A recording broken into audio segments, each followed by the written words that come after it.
একে একে 3 পা করে মোস্তাফিজুর রহমান এগিয়ে আসছে ইন্ডিয়ার গোবর গুনুজদের দিকে। কি হয়, ছক্কা ছক্কা, টুকু ভর্তা ভর্তা। আইপিএল থেকে মুস্তাফিজুর রহমানকে বাদ দেওয়ায় কার্টার ছুড়ে দিল ইন্ডিয়ার বিচিতে। কিন্তু মুস্তা কার্টার মুভির দুষ্ট সিনগুলো একটু বেশি দেখার ফলে তার নজরের বিকৃতি ঘটে আর সুজা মুখের মধ্যে আন্ডা ফাটে।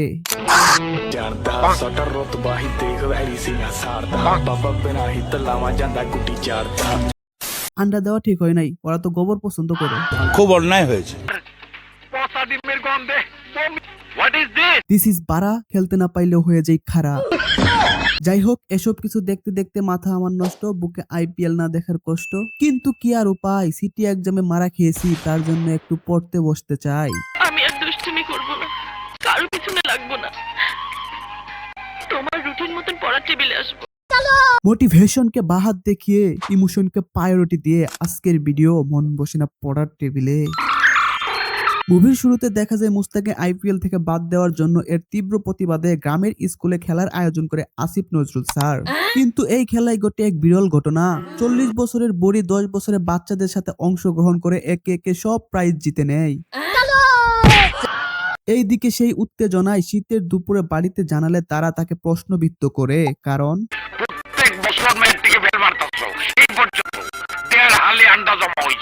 শীতের আকুতি মিনতির মাঝখানে উত্তেজনার বসে সবাই তাকে নাম দেয়। এই অপমান সহ্য না করতে পেরে রাগে দুঃখে অপমানে পড়ার টেবিলে বসে 5 সেকেন্ডে সবগুলা বইয়ের হাত মেরে দেয়। হ্যাঁ, একদম সবগুলা বইয়ের ঝালাভালা করে হাত মেরে দেয়। তারপর মাসিকের জ্বালায় পড়তে না বসায় উদ্ভট নেকামির সাথে গান শুরু করে দেয়।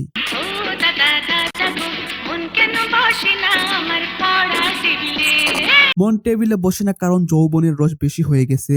ওয়েট ভাই, প্রমাণ দেব, প্রমাণ ছাড়া একটি কথাও হবে না। এখন বলেন, এত বড় চাক থাকলে মানুষ কেমনে পড়তে বসে? ও তো মানুষ না, ওর তো ধারণ ক্ষমতার একটা লিমিট থাকে। ধারণ ক্ষমতা বলতে কোনো কিছু তো এখনো দুনিয়াতে জীবিত আছে, তাই না? এখন দরকার ভুমুরের। বাহ বাহ বাহ, বেহেনচুদ, বাহ বাহ বাহ, পুরাই অসাধারণ, পুরাই চুদলিংপং। এইদিকে হাত দেখতে গিয়ে বুইড়া চাচাই যৌবনের ফুল ফোটাতে চাইলে তাকে তার পর্যাপ্ত পরিমাণ টাকা না দিয়ে তার কানের ভিতরে দুইটা বসিয়ে দিয়ে রাতের অন্ধকারে তার যন্ত্রকে চেক দিতে বলে, ঠিক আছে না গেছে। এখন মাইয়া যেহেতু পড়াশোনা করে না, তাই তাকে হোম টিউটর আনার জন্য পদক্ষেপ নেই, কারণ আব্বা মারে মাথার ঘিলু কম, লেখাপড়া মনে থাকে না, সারা বছর স্কুলে যায় আর আসে, আর ক্লাসের পেছনের বেঞ্চে বসে, মন বসে না পড়ার টেবিলে। এবার শেষ ভরসা হিসেবে হাতে কলমে শিখিয়ে পড়িয়ে উড়িয়ে ঘুরিয়ে দেওয়ার প্রতিশ্রুতি নেই কোচিং সেন্টারগুলো। এদের মূল কাজ থাকে আপনাকে উসলিয়ে আপনার সাথে আপনার বাবার পিছনটাও ফাঁকা করে দেওয়া। এর দূরে এগিয়ে আছে দুধবাস কোচিং সেন্টার। বাংলাদেশের শিক্ষা ব্যবস্থা এখন যেন ইতিহাসের সবচেয়ে ভয়াবহ দুরবস্থার ভেতর দিয়ে যাচ্ছে। প্রথম থেকে দ্বাদশ সব স্তরের শিক্ষার্থী যেন এক অদৃশ্য নিয়মে বাধ্য হয়েই ছুটছে কোচিং সেন্টারের দিকে, কারণ ক্লাসরুমের শিক্ষার চেয়ে বেশি বর্তমানে ভরসার জায়গা হয়ে দাঁড়িয়েছে কোচিং সেন্টার। আর শিক্ষার্থীদের অনেকটা জিম্মি করেই যেন রমরমা এক ব্যবসায়িক বাণিজ্য গড়ে তুলেছে কোচিং সেন্টারগুলো। স্বাভাবিক শিক্ষা ব্যবস্থার বড় প্রতিবন্ধক হয়ে দেখা দিয়েছে কোচিং বাণিজ্য। শিক্ষার্থীরা বলছেন, কোচিং এর কারণে শিক্ষকরা ক্লাসের পাঠ সঠিকভাবে শেষ করেন না। অভিনয়ের জন্য কোচিং সেন্টার সেরা রে। কিন্তু এখানে গোটে ভিন্ন কাহিনী। একের পর এক টিচারকে নাকানি চুবানি খাইয়ে পিছন সেদা করে কখনো বোম ফুটিয়ে তাদেরকে বিদায় করে, কারণ লেখাপড়া মনে থাকে না, সারা বছর স্কুলে যায় আর আসে, আর ক্লাসের পেছনের বেঞ্চে বসে, মন বসে না পড়ার টেবিলে।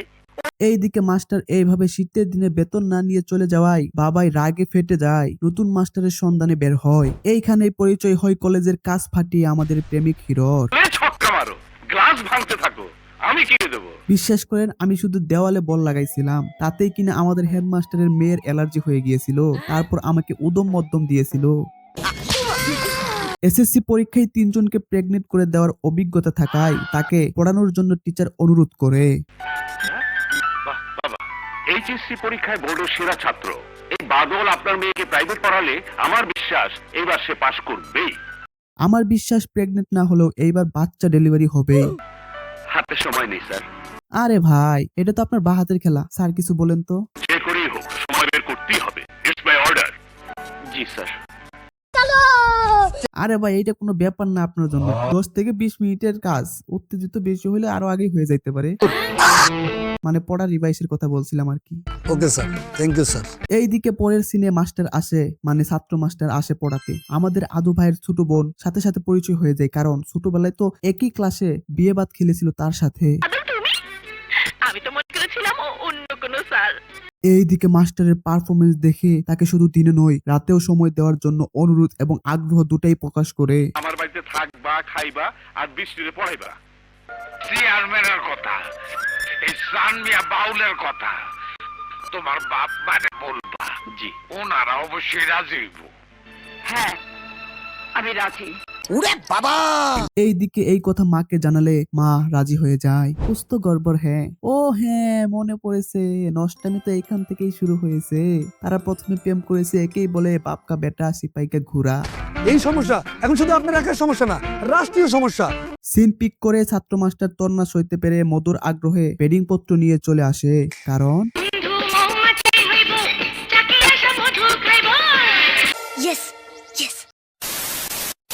এইদিকে মাস্টার বন জঙ্গলে একা একা জগিং এ বের হয়, কিন্তু হঠাৎ করে আমাদের আদু বোন এসে তার মৌচাক দিয়ে মাস্টারকে কোমল আঘাত করে।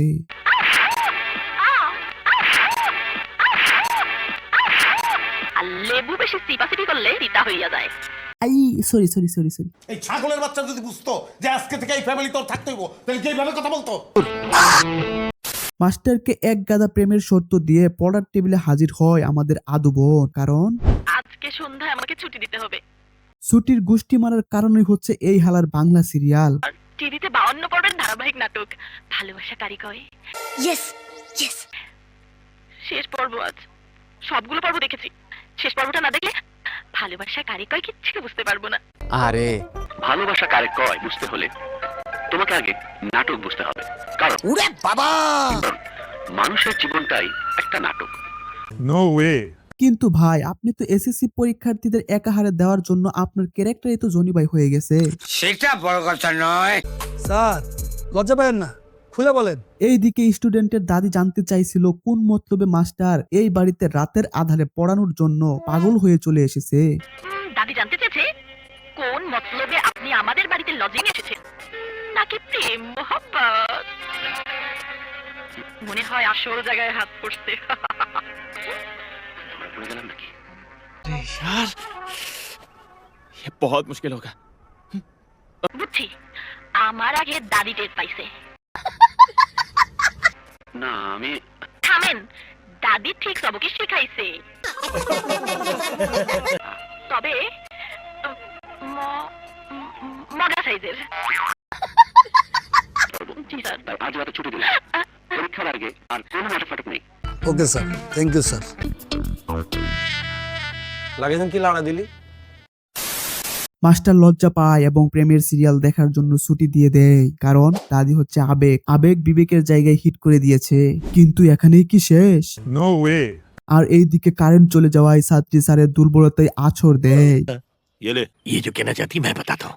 আরে বোন, বাতি নিবা, বাতি নিবাইলে সারা হইব না, বাতি নিবাইলেই কেল্লা ফতে। গেছে, বাতাসে মোমবাতিটা নিভে গেছে। যা সালা, ব্যাকগ্রাউন্ডটা শুনে নিছে। আরে পড়ে গেছে, মাস্টারের পড়ে গেছে, উঠে পড় উঠে পড়। লড়কে মে দম है। এইদিকে মাস্টারকে দুর্বল করে দেওয়ায় প্রতিশোধ নেওয়ার জন্য পড়ার টেবিলে মাস্টার আদুবনকে উদম কেলানি দেয়। ছাত্র কেলানি খেয়ে তার ভিতরে ভর করে কাটার মাস্টার মুস্তাফিজুর রহমান। আমাকে চিনো না, আমি ফাস্ট বোলার, এমন বোলিং করব বল আউট হয়ে যাবে। বল করতে গিয়ে শুনে আইপিএল বয়কট করছে বাংলাদেশ এবং সাথে সাথে পা পিছলে ব্যালেন্স হারিয়ে ইন্ডিয়ার পুদে একে একে আছাড় দেয়।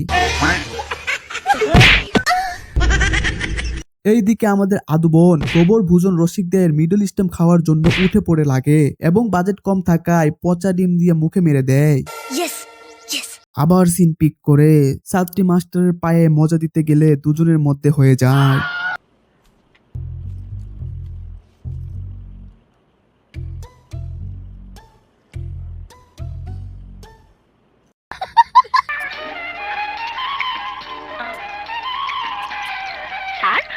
আমাকে পড়িয়ে মজা পাচ্ছেন?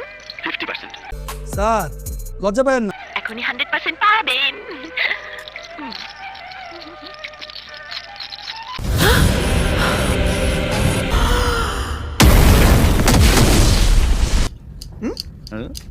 বাস খতম খতম খতম খতম ভাই সাহেব খতম।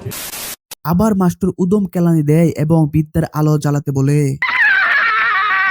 মাথা থেকে কুবুদ্ধি সরিয়ে বিদ্যার আলো জ্বালিয়ে দাও। কিন্তু এবার মৌচাকে মধু বেশি হয়ে যাওয়ায় আদুবন আলো নিভিয়ে দেয় এবং প্রেমের বাতি জ্বালিয়ে দেয়। জ্ঞানের বাতি জ্বালাও রে টুনটুনা টুনটুন, জ্ঞানের বাতি জ্বালাও রে টুনটুনা টুনটুন, জ্ঞানের বাতি জ্বালাও রে। প্রেমের বাতি জ্বালাবো ভালোবাসা দিয়ে, আমি তোমাকে জয় করবই। তারপর শুরু হয় কথার বিনিময়, কসম খেয়ে একে অপরের শুক্রাণু ও অর্গাজমের সুখ নিতে থাকে। বিদ্যার কসম খাইলাম আমি, বিদ্যার কসম খাইলাম আমি, মাথার ঘিরা কাটলাম, ভালোবেসে মন প্রাণ তোমাকে দিলাম। সাবাস সাবাস সাবাস। ছিলাম ভালো বুঝিনি তো আগে, প্রেমে পড়লে সবকিছু হয় আউলা জ্বালা লাগে, আউলা জ্বালা লাগে।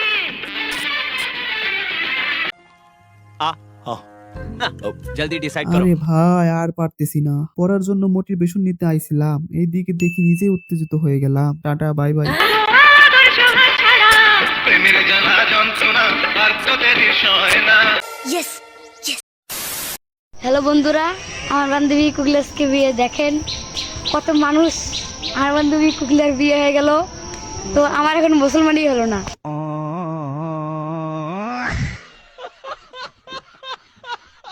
গরম গেল, শীত আইলো, আমার অনেক ঠান্ডা লাগলো। ঠান্ডার মধ্যে বইয়া রয়েছি, কাপা কাপি করতেছি। মোনালিসা বিপ জব বেবিনস ফাকুজ নি তেরে কস দিন দিন সব ফেরিমা কোম্পানি ফেরিমা ঠান্ডা অনেক ঠান্ডা।